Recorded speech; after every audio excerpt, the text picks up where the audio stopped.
本期视频是我们有史以来做过的最细心、耗时最多的一期视频，里面的信息量极大，希望能对得起关注我们的您。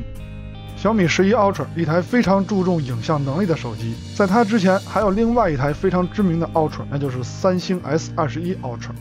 之前答应过大家要做一期他们两个的对比视频，那我们就细心的做一期。这两台手机的后摄工业设计都属于非常夸张、非常显眼的。那老规矩，咱们一块儿给它投个票，看看他们在大家心中谁更漂亮一些。觉得小米11设计的好看的打1，觉得三星 S21 Ultra 设计的好看的打2。这个频道一开始建立的时候呢，就做过一期视频，当时是小米10 Ultra 对三星 Note 20 Ultra。现在呢，我们又迎来了小米11 Ultra 对三星 S21 Ultra 的对比。一台呢是世界公认的安卓机皇，而另一台呢是凌驾于自封的安卓机皇之上的安卓之光。那么我们今天就来看看这两台手机在影像方面的差别有多大。哦，对了，不用在我们这儿聊别人的评价，我们更相信自己的眼睛。欢迎观看 ZPH， 我是道武，我是长张。我们的节目呢会聊手机、聊摄影、聊关于手机身上的话题。如果你和我们一样期待这期节目的话，记得先点个赞再看哦。记得还要关注我们，多多支持我们。你的关注呢，会让我们继续产出优质的内容。那么下面呢，我们就来先看看他们拍摄的精选样片，之后我们来好好对比这两台手机每颗镜头在影像方面的差别怎么样。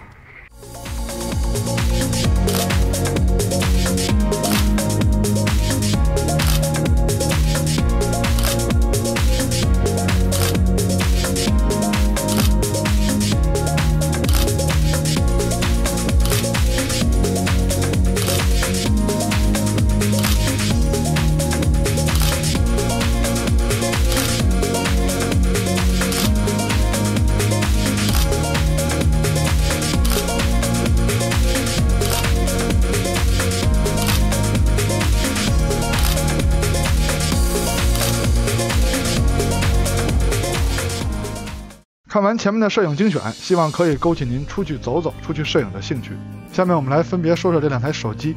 小米11 Ultra 的后摄采用是3摄方案，分别是主摄、超广角和一颗5倍的长焦，后面我们简称小米。三星 S21 Ultra 后摄是4颗镜头，它的焦段覆盖的更广，分别是主摄、超广角、中焦，还有一颗10倍的长焦，后面我们简称它三星。小米的3颗镜头在变焦的时候焦段变化非常的大，超广角的视野非常的广。而且从主摄到长焦一下就变成5倍了，中间要是再有一颗2倍镜头就完美了。镜头的切换也没有缩放效果。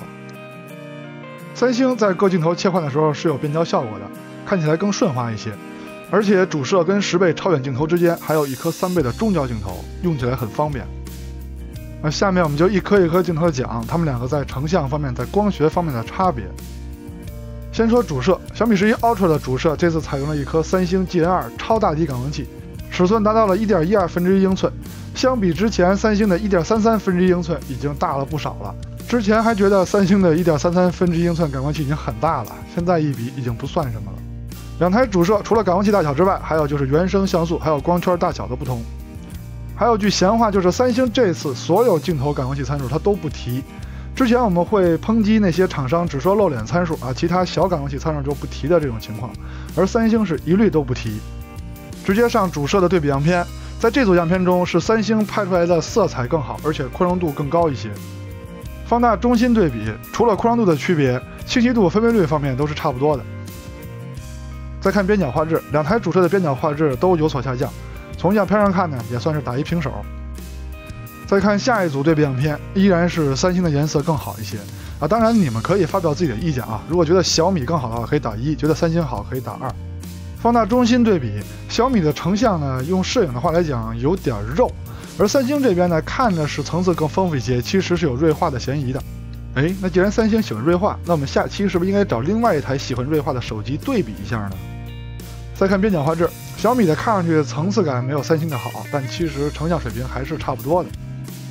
两台主摄都有自己的高清模式，小米是5000万像素，对比普通模式在成像风格上区别不是很大。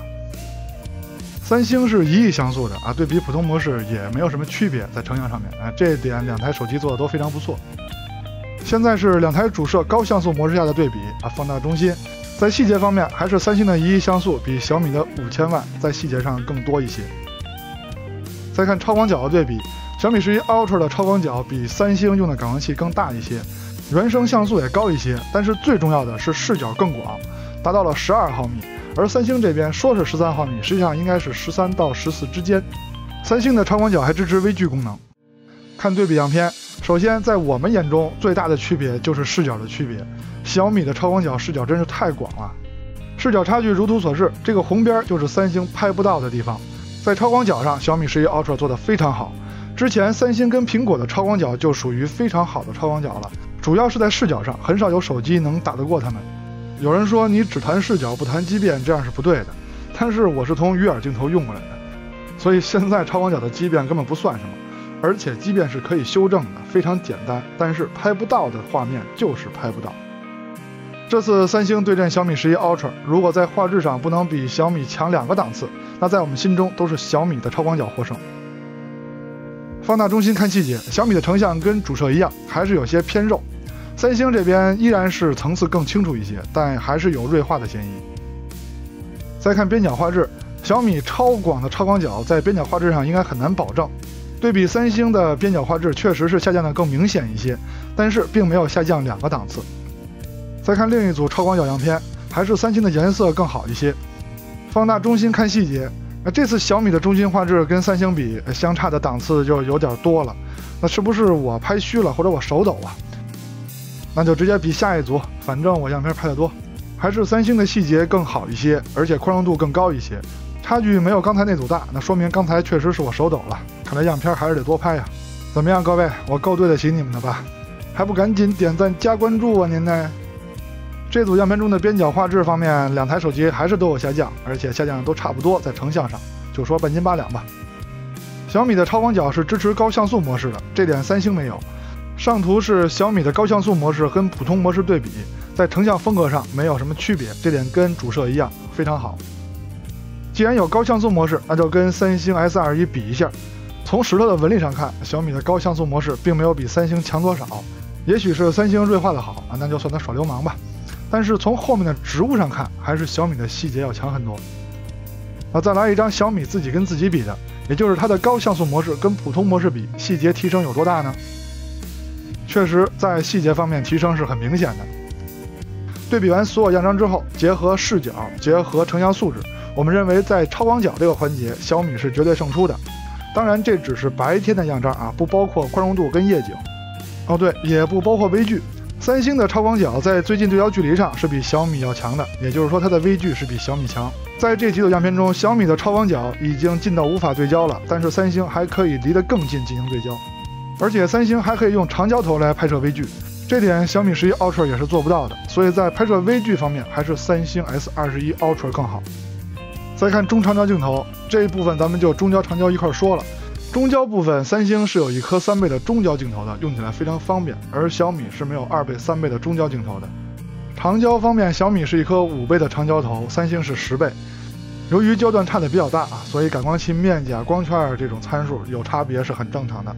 虽然这些差别我都标红了，但是也不用放在一起比。直接看样片吧。小米的3倍是主摄数码变焦的，画面有些苍白；三星的3倍是真正的光学镜头。普遍来说，中长焦的边角画质下降的就不明显了，那咱们直接就比中心画质就可以了。放大后不出所料，数码变焦的小米是打不过真正3倍光学镜头的三星的。不过呢，先预告一下，后面有惊喜，咱们慢慢看。再看5倍的对比效果，小米的5倍是光学的，而三星的呢是3倍镜头数码变焦到5倍的。这回轮到三星画面惨白了，刚才是小米数码变焦，它的画面惨白，现在是三星数码变焦，就轮到它画面惨白了。放大中心对比，还是光学镜头战胜了数码变焦，也就是小米的5倍强于三星的数码变焦5倍。小米的5倍长焦也是支持高像素模式的，也就是说它3颗镜头都有高像素模式。放大后对比，本身三星就是数码变焦，那它更不可能打得过真正光学镜头的高像素模式了。更何况小米的高像素模式确实比普通模式在细节上提升的很明显。那下面该比10倍了吧？小米是没有10倍镜头的，它是通过5倍镜头数码变焦的。但是放大后对比细节，发现小米的数码变焦之后，在细节上并没有输多少三星的10倍光学镜头，细节的差距比刚才3倍跟5倍对比的差距要小很多。这个对比结果真的是出乎我们的意料，看来得从后面的对比样片中找答案了。那就看下一组样片，直接放大中心，发现这次小米还是在细节上没有怎么输三星。但要是说细节一样的话，那肯定不是了，还是三星的细节要更丰富一些，但差距依然比我们想的要小得多。那难道小米在拍摄10倍数码变焦的时候，默认就是用5倍长焦头的高像素模式拍摄的吗？那我们对比一下，结果最多是打平嘛。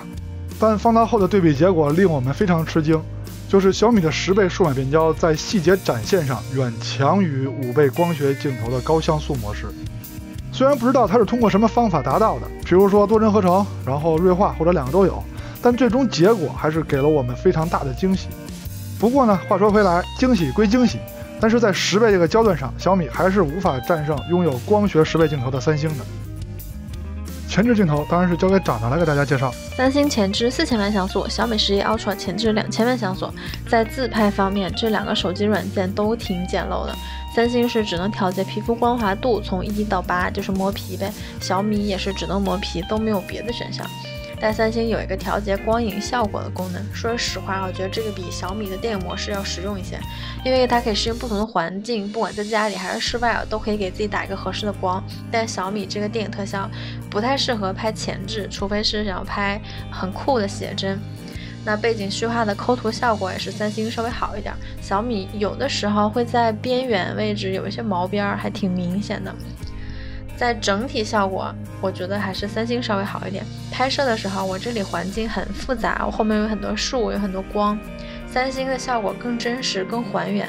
小米拍出来以后，可能是加了一些磨皮或者提亮吧，整张照片包括我的脸都很亮，背景显得有点单薄。再看人像模式对比，这2台手机的人像模式拍出来的照片都可以用不错来形容，而且背景虚化模拟的都非常到位，抠图抠的也都非常不错。就是色彩上啊，一个偏黄，一个偏蓝，你们觉得哪张更好看呢？喜欢小米的打1，喜欢右边三星的打2。再换一组还是如此，还是小米偏黄，三星偏蓝，抠图都不错，背景虚化模拟的也都很好。我怎么觉得三星的好像看上去有点红润呢？这小米的是不是有点黄了？当然你们还可以继续投票啊，看看喜欢小米的多还是喜欢三星的多。再看宽容度的对比，这个环节我们主要对比主摄跟超广角。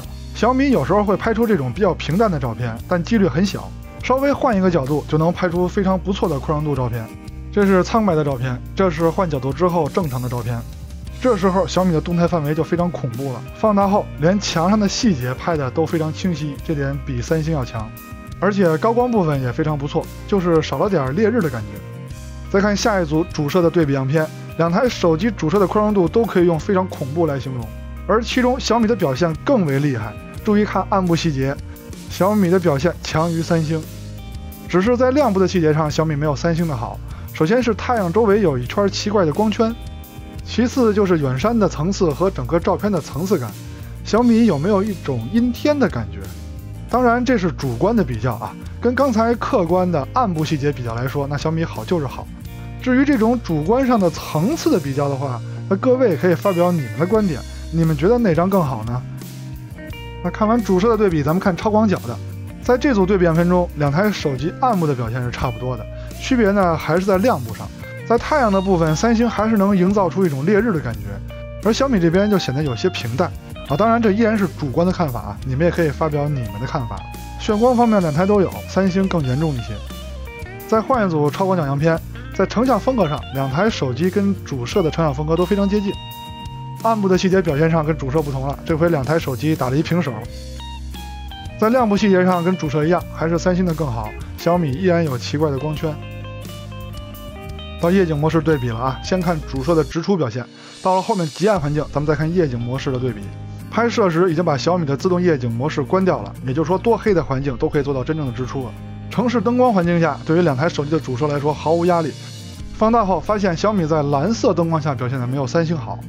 同样在下一组对比样片中，也是蓝色灯光部分表现的没有三星好，看来还得再找一组没有蓝色灯光的样片来进行对比啊。多亏我拍的多啊，在这组样片中虽然没有直接的蓝色灯光了，而且小米在蓝色光源上表现不好，却又把光源拍出了蓝色，而且不用放大就能发现在灯光部分表现的没有三星的好。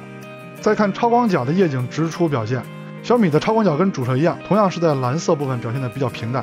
再看下一组样片，同样如此，还是蓝色发光部分表现的不如三星。不管怎么说，小米的超广角跟主摄表现的还是很一致的。再看这组样片，这次在高光部分，超广角的表现比主摄表现的好，这是主摄表现，这是超广角的表现。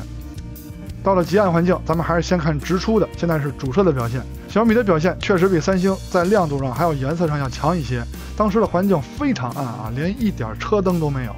但是放大后发现小米的清晰度没有三星的好，当时拍了很多张都是这样的。超广角的直出表现吧，都非常一致。打开夜景模式之后，两台手机主摄的表现都非常优秀，这是直出模式的效果，这是夜景模式的效果，对比起来还是非常明显的。只是小米在清晰度方面还是不如三星，这点在小米11 Ultra 单独的节目中就说过这个问题。超广角的夜景模式下还是三星的更好一些。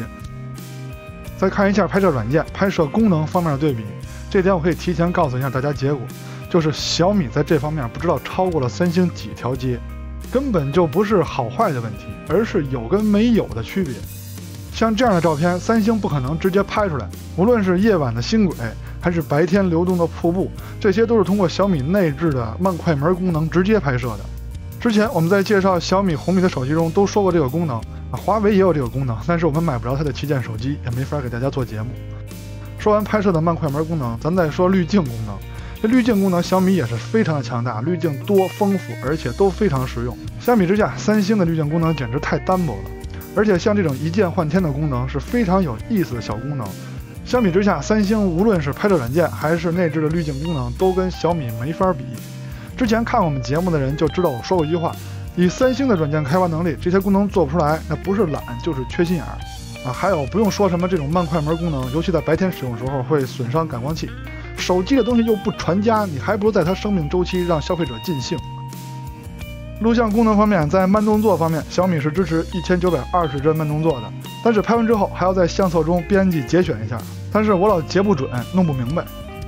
三星是凝视摄影支持960帧，比小米慢，但是最起码好操作，它是检测到运动物体后自动拍摄，所以成功率大大提高。两台手机都支持 8K 录影什么的，反正分辨率什么都固定了。那咱们就看防抖表现，现在是白天的主摄对比，两台手机表现都非常不错。现在是超广角的视频对比，防抖表现上差不多，但是三星这边的宽容度更高一些。夜景的主摄防抖表现上，两台手机是差不多的，果冻效应也差不多，但是从整体效果上来说，肯定是小米的要强于三星的。莫非这就是底更大的好处？夜间超广角上的表现，两台手机还是差不多的，但如果非要挑出一更好的，我还是认为小米的更好。超暗环境咱们就看主摄的，超广角肯定是没戏了，这地儿太黑了。